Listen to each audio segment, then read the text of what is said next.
학생 여러분 반갑습니다. 자, 이번 시간은 유전과 진화다느니 사람의 유전 연구 방법에 대해서 한번 여러분 수업해 보도록 하겠습니다.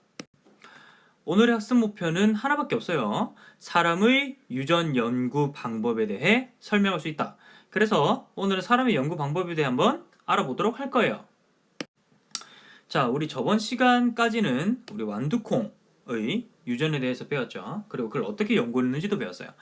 그런데 이제는 사람의 유전에 대해서 배울 겁니다. 여기 보이시는 건 자, 개그맨 정태호 씨죠. 정태호 씨고 아버님이십니다. 어때요, 여러분? 완전 똑같이 생겼죠. 거의 비슷해요.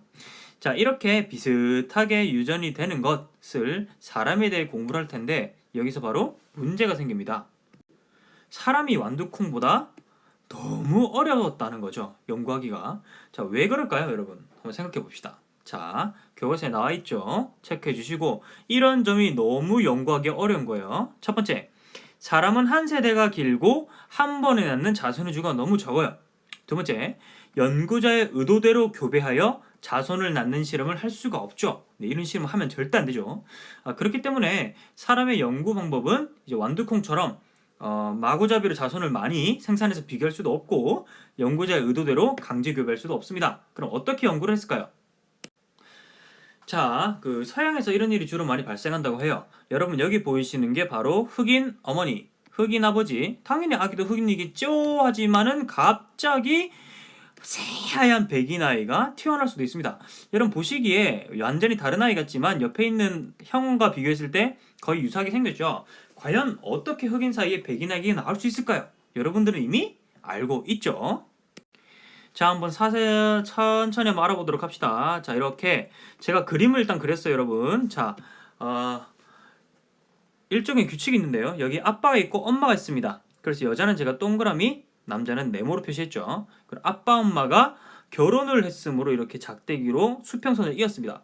그래서 자식이 낳을 수 있는 경우 수가 몇 가지인지 제가 조사를 해봤더니 4가지 정도 될 거예요. 여러분 아시죠? 자, 어떻게 4가지인지 한번 조사를 해보도록 합시다. 제가 지금부터 형질을 한번 직접 유전자형으로 써보도록 하겠습니다. 자, 먼저 아빠는 흑인인데 백인 아이가 나오려면 아무래도 잡종이셔야겠죠? 그래서 제가 우성인 검은색 피부색을 대문자 B로 쓰겠습니다. B.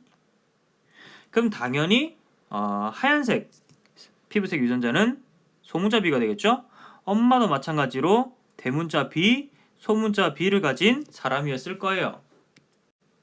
자, 그리고요. 아들은 그럼 총 4가지로 조합할 수가 있죠. 여러분 저번 시간에 배운 대로 한번 가져봅시다. 분배 법칙에 의해서 하나들은 대문자 B, 대문자 B, 하나들은 대문자 B, 소문자 B, 또 나머지는 대문자 B, 소문자 B, 맨 끝에 아들은 소문자 B, 소문자 B로서 3명의 아들은 흑인이겠지만 1명의 아들은 백인이 될 수도 있습니다. 물론 이것은 굉장히 사람의 피부색의 유전인자를 쉽게 표현한 일종의 간략한 표현이고 실제적으로 흰색, 검은색 피부를 가진 아빠 엄마 중에서 흰색 아들이 나올 가능성이 상당히 적습니다. 하지만 이렇게 그림을 그려서 어떤 관계인지 밝혀낼 수가 있는 것이죠.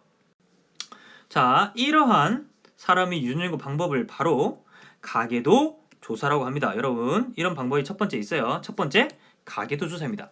자, 어떻게 이제 부모님이 결혼을 하셔가지고 자손이 생겼는지를 쭉 파악해 보는 거예요. 이때 여러분 규칙 하나 있는데 반드시 동그라미는 여자, 네모는 남자로 표시합니다. 아시겠죠? 그 다음에 결혼은 수평선으로 붙여주시고요. 자손 이렇게 갈래선으로 밑에 표시를 합니다. 이때 특이한 자손 있죠? 바로 쌍둥이죠. 일란성 쌍둥이는 이렇게 한 곳에서 갈라지는 선으로, 이란성 쌍둥이는 위에서부터 바로 한 줄이 아니라 바로 갈라져서 밑으로 표시를 하면 되겠습니다. 자, 그럼 가계도 조사 말고 과연 다른 방법이 있을까요? 하나 더 알아보도록 합시다. 자, 바로 하나 더는 이제 쌍둥이 조사입니다, 여러분. 쌍둥이 이렇게 컨트롤 CV 한 것 마냥 똑같이 생겼죠. 하지만 이 쌍둥이라는 것이 여러분 일란성인가 이란성인가 아직까지 헷갈리는 학생들이 많을 거예요. 그래서 한 번 더 집어보고 넘어가도록 하겠습니다. 자, 여기 있죠. 먼저 일란성은 일란성 쌍둥이는 유전자 구성이 서로 같아 성별과 외모가 같습니다. 체크해 놓으세요. 뭐가 같다? 유전자 구성이 서로 같아 성별 외모이 모두 같습니다. 성별 외모가 모두 같아요. 자, 그 이유는 여기 나와 있죠. 한 개의 난자와 한 개의 전자가 수정한다. 한 개. 그래서 수정란이 발생 초기에 둘로 나뉘는 바람에 각각 태아로 발생하기 때문이죠. 자, 그럼 일란성은요?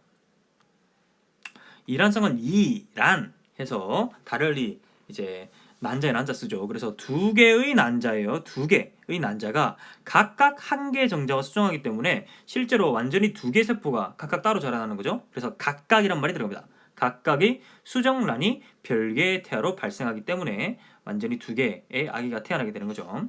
그래서 일란성 쌍둥이는 유전자 구성이 서로 달라 성별도 다를 수 있고 뭐 그래요. 그렇죠? 그래서 일란성, 일란성이 확실히 차이가 남을 알 수 있죠. 자, 이 일란성, 일란성 여러분 연구하실 때 목적이 조금 다릅니다. 일란성 쌍둥이 같은 경우 완전히 유전자 구성이 같기 때문에 환경에 의해서만 변해요. 그래서 환경에 의해 형질의 차이가 어떻게나 연구를 할 때 쓰이고요. 그다음에 일란성 쌍둥이는 유전자 구성이 서로 완전히 다릅니다. 그렇기 때문에 유전적 영향도 여러분 고려가 되고요. 환경에서도 고려가 됩니다. 그래서 형질이 어떻게 차이가 나게 되나를 연구하게 되는 것이죠. 자, 그리고 이제 마지막 방법에 대해 알아보도록 하겠습니다. 교과서에서 이제 제시하는 마지막 이제 사람의 유전 연구 방법은 바로 DNA 조사입니다. 요즘에 의학은 발달해서 사람의 DNA를 직접 분석할 수 있게 됐죠. 물론 완벽하게 모두 다 연구하지 못했지만 여기 이 안에 들어가 있는 수많은 유전자 배열 속에 우리의 정보들이 아주 많이 담겨 있게 되는 거죠. 예, 이런 것들을 통해서 현재는 사람의 염색체 수 알겠죠? 우리 지금 염색체 수가 46개인 것을 알게 됐어요. 이런 거라든지 그다음에 모양, 크기 등을 또 분석해 가지고 염색체 이상이 없는가 있는가를 파악해서 유전병 연구에 특히나 아주 유효하게 쓰이고 있다는 거죠.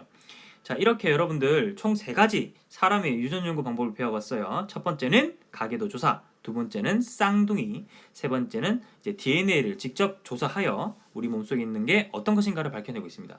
자, 여러분들 이 3가지 방법 잘 기억해 주시고 다음 시간에도 뵙도록 하죠. 수고했습니다.